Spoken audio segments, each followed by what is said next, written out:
नमस्कार जी, मेरा नाम डॉक्टर सुशांत मित्तल है। मैं कैंसर स्पेशलिस्ट हूँ action cancer hospital Paschim Vihar Delhi में। मैं आज आपसे बात करना चाहूँगा एक ब्लड कैंसर के बारे में जिसको लिम्फोमा कहा जाता है। ये अराउंड 10 से 15% हमारी टोटल कैंसर पॉपुलेशन के अंदर लिम्फोमा नाम की बीमारी पाई जाती है। काफ़ी कॉमन है और ट्रीटमेंट भी काफ़ी सरल है। आज हम बात करेंगे कि इसके बारे में जानकारी कि ये क्या होता है, कैसे इसका डायग्नोसिस करते हैं, अर्ली साइन एंड सिम्टम्स क्या हैं, कैसे इसका ट्रीटमेंट किया जाता है और पेशेंट को कैसे फॉलोअप में रखना चाहिए। हमारे शरीर में बहुत सारी गांठें होती हैं। जैसे किसी का गला ख़राब हो जाए, टॉन्सिल्स हो जाएं, तो यहाँ पे लिम्फ नोड्स स्वेलिंग हो जाती है। हाथ में इन्फेक्शन हो जाए तो बगल में लिम्फ नोड्स आ जाते हैं। पाँव में स्वेलिंग हो जाए तो जांघों पे लिम्फ नोड्स आ जाते हैं। ये लिम्फ नोड्स का क्या काम होता है? लिम्फ नोड्स का काम होता है कि बीमारी मान लो गले में है तो वो इधर तक ही सीमित रह जाए, इसके आगे ना जाए। हाथ में इन्फेक्शन हुआ है तो बगल के लिम्फ नोड्स उसको हाथ तक ही सीमित रखें, उसको चेस्ट में या पेट में जाने ना दें। तो वो एक पुलिस की तरह काम करते हैं, भाई जहाँ पे क्राइम हुआ है उस क्राइम को वहीं पे सीमित कर दिया जाए और जगह वो ना फैले। लेकिन ये लिम्फ नोड्स अगर मिसबिहेव करने लग जाएं, अपने आप से काम करने लग जाएं, तो ये लिम्फोमा नाम की बीमारी बना लेते हैं। उस वजह से क्या होता है कि लिम्फ नोड्स की वजह से इधर लिम्फ नोड्स की गांठें होती हैं, वो साइज में बढ़ने लग जाती हैं। इसी को लिम्फोमा कहते हैं।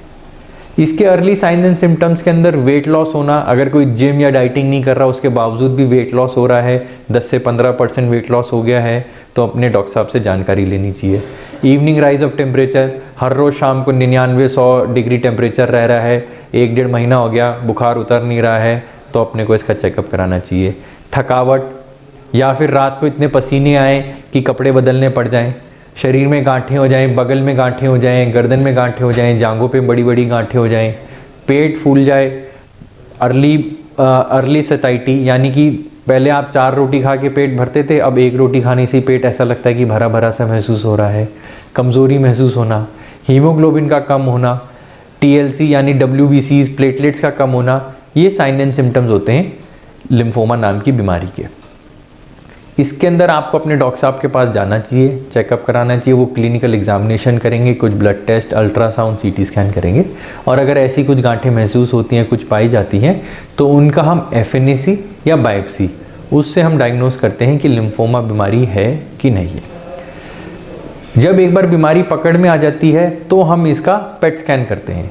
PET स्कैन क्या होता है? पूरी बॉडी का एक स्पेशल किस्म का CT स्कैन होता है, रंगीन कलर्ड CT स्कैन, जिससे हमें पता लगता है कि बीमारी में एक्टिव सेल्स यानी कि लाइव सेल्स किधर किधर हैं। जब हम PET स्कैन कराते हैं तो वो बीमारी येलो कलर की एक बल्ब की तरह ग्लो हो जाती है। जहाँ जहाँ पे वो ग्लो होती है वहाँ हमें पता लग जाता है कि वहाँ बीमारी है। और फिर जब हम उसका इलाज कीमोथेरेपी या टारगेटेड थेरेपी या इम्यूनोथेरेपी से करते हैं, उसके बाद रिपीट PET स्कैन करने से पता लग जाता है कि वो येलोनेस कितनी कम हो गई, कितनी चली गई, तो हमें एक कंपैरिजन पता लग जाता है कि बीमारी कितनी ख़त्म हो गई है। इसका इलाज लिम्फोमा का हमारी ऑन्कोलॉजी के अंदर कम से कम 1400 किस्म के लिम्फोमास हैं। ब्रॉडली इसको डिवाइड किया जाए तो B for Bombay type of lymphoma होता है, T for Tamil Nadu. B cell lymphoma and T cell lymphoma होते हैं। B सेल लिम्फोमा के अंदर एक तत्व होता है जिसको CD20 कहा जाता है, तो उसके लिए हम एंटी CD20 देते हैं। CD20 कैंसर सेल्स को बढ़ावा देता है कि भाई तू ग्रो हो जा, मैं तेरे को सपोर्ट कर रहा हूँ, न्यूट्रिशन दे रहा हूँ, ग्रो हो जा। तो हम उसको रोकने के लिए एंटी CD20 दवाई देते हैं जिसको रिटुक्सीमैब कहा जाता है। वो कैंसर सेल्स को मार देती है। साथ में हम उनके कीमोथेरेपी देते हैं, जैसे कि चॉप कीमोथेरेपी, GDP, डैप, इस किस्म की कीमोथेरेपीज दी जाती है। तो कीमो प्लस टारगेट थेरेपी से हम इसके अंदर बीमारी को कंट्रोल कर लेते हैं, बीमारी को ख़त्म कर देते हैं और पेशेंट्स को अच्छी लाइफ दे पाते हैं। ज़्यादातर पेशेंट जो B सेल लिम्फोमा के होते हैं, 80 से 85% चांस होता है कि वो कीमोथेरेपी अलॉन्ग विद रिटुक्सीमैब, जो कि टारगेटेड थेरेपी है, उससे बहुत अच्छा रिस्पांस हासिल करते हैं और 6 साइकिल के बाद उनका ट्रीटमेंट ख़त्म हो जाता है। और कुछ पेशेंट्स के अंदर मेंटेनेंस रिटुक्सीमैब यानी कि 2-2 महीने पे एक इंजेक्शन दिया जाता है रिटुक्सीमैब का, ताकि बीमारी को कंट्रोल रखा जा सके। वो मेंटेनेंस रिटुक्सीमैब जैसे कि mantle cell lymphoma, CLL, follicular lymphomas, इन किस्म की बीमारियों के अंदर दिया जाता है।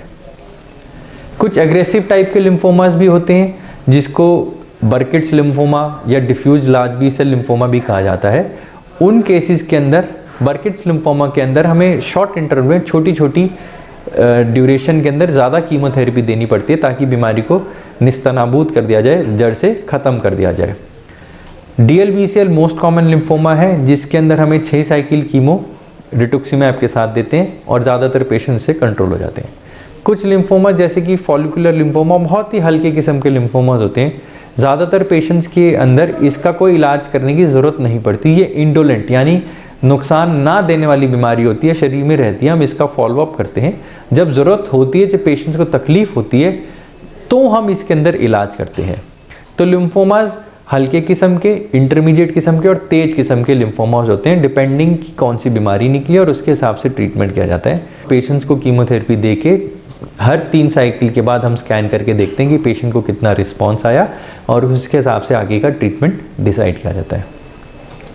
कुछ पेशेंट्स के अंदर जब हम फर्स्ट लाइन कीमोथेरेपी देने के बावजूद भी बीमारी बढ़ने लग जाती है तो हम उनको ट्रांसप्लांट के लिए भी लेते हैं, जिसको ऑटोलोगस स्टेम सेल ट्रांसप्लांट कहते हैं। ऑटोलोगस मतलब ऑटो मतलब पेशेंट्स के शरीर से ही स्टेम सेल निकाल के उनको फिर से वो स्टेम सेल्स दिए जाते हैं। ऐसी स्थिति में क्या होता है, जब पेशेंट्स की बीमारी बढ़ने लगती है तो हम हाई इंटेंसिव कीमोथेरेपी देके बीमारी को ख़त्म कर देते हैं, बॉडी के स्टेम सेल्स निकालते हैं और फिर पेशेंट को वापस वो स्टेम सेल दे देते हैं ताकि नए सिरे से नए सेल्स ग्रो हों जो कि फ्रेश हैं, कैंसर रहित सेल्स हैं और बॉडी फिर से रिकवर करने लग जाती है। ट्रांसप्लांट आजकल हर जगह अच्छे सेंटर्स पे उपलब्ध है, हमारे यहाँ एक्शन कैंसर हॉस्पिटल में भी उपलब्ध है, हमारे पास टीम है, हम लोग सब मिलके उसका ट्रांसप्लांट का ऑप्शन करते हैं। लिम्फोमा में कभी कभार एलोजेनिक ट्रांसप्लांट यानी कि किसी पेशेंट के भाई बहन से या माता पिता से स्टेम सेल ट्रांसप्लांट लेके उनका ट्रांसप्लांट भी किया जाता है, जो कि सेकेंड या थर्ड लाइन किस्म का ट्रांसप्लांट होता है। उसके अंदर सक्सेस रेशियो उतना नहीं होता जितना ऑटोलोगस के अंदर होता है, लेकिन जब ज़रूरत पड़ती है और सही तरीके से किया जाए तो उसका सक्सेस रेशियो भी अच्छा मिल सकता है। लिम्फोमा नाम की बीमारी से हमें ये लगता है कि एक ब्लड कैंसर है, बहुत ही खतरनाक होगा, ऐसा नहीं है। सारे लिम्फोमास एक जैसे नहीं है, जैसे मैंने आपको बोला कि एटलीस्ट 1400 किस्म के लिम्फोमास होते हैं, हर एक का ट्रीटमेंट अलग है। तो मेरी सबसे गुजारिश है कि वो अपने डॉक्टर साहब के पास जाके कंसल्टेशन लें, ठीक से इसका इलाज के बारे में समझें। साइंस ने काफ़ी तरक्की की है, अब हमारे पास इम्यूनोथेरेपी की ऑप्शंस भी मिलने लग गई हैं। इम्यूनोथेरेपी क्या होती है, बॉडी की इम्यूनिटी को स्ट्रॉन्ग करने के लिए इंजेक्शन दिए जाते हैं ताकि बॉडी खुद ही कैंसर सेल्स को मारने में सक्षम हो जाए। अब एक नई थेरेपी आई है जिसको कार टी सेल थेरेपी कहा जाता है। इसके अंदर हम स्पेशलाइज्ड रिसेप्टर्स को ढूंढते हैं जिस वजह से कैंसर बॉडी के अंदर है, उन रिसेप्टर्स के अगेंस्ट हम एंटीबॉडीज़ यानी एक आर्मी तैयार करते हैं जो कि पेशेंट्स को दी जाती है और वो आर्मी जो सेल्स हैं, कार टी सेल्स हैं, वो बॉडी में जाके कैंसर सेल्स को चुन चुन के मारती है। तो एक ये किस्म की स्पेशलाइज्ड टारगेटेड थेरेपी होती है जिसको कार टी सेल कहते हैं। अभी हिंदुस्तान में अभी आई नहीं है, ट्रायल बेसिस पे चल रही है। यूएस और यूरोप के अंदर ये अप्रूव हो गई है। हमें उम्मीद है कि कुछ सालों के अंदर ये इंडिया में भी अप्रूव हो जाएगी। अभी IIT मुंबई और टाटा मेमोरियल एक साथ मिलके इसके बारे में रिसर्च कर रहे हैं और हमें जल्दी उम्मीद है कि इसके बारे में हमें सक्सेस मिलेगा। इसके अलावा कोई आप सबके कोई सवाल हो तो आप कभी भी अपने ऑन्कोलॉजिस्ट या मेरे से कॉन्टैक्ट कर सकते हैं। धन्यवाद।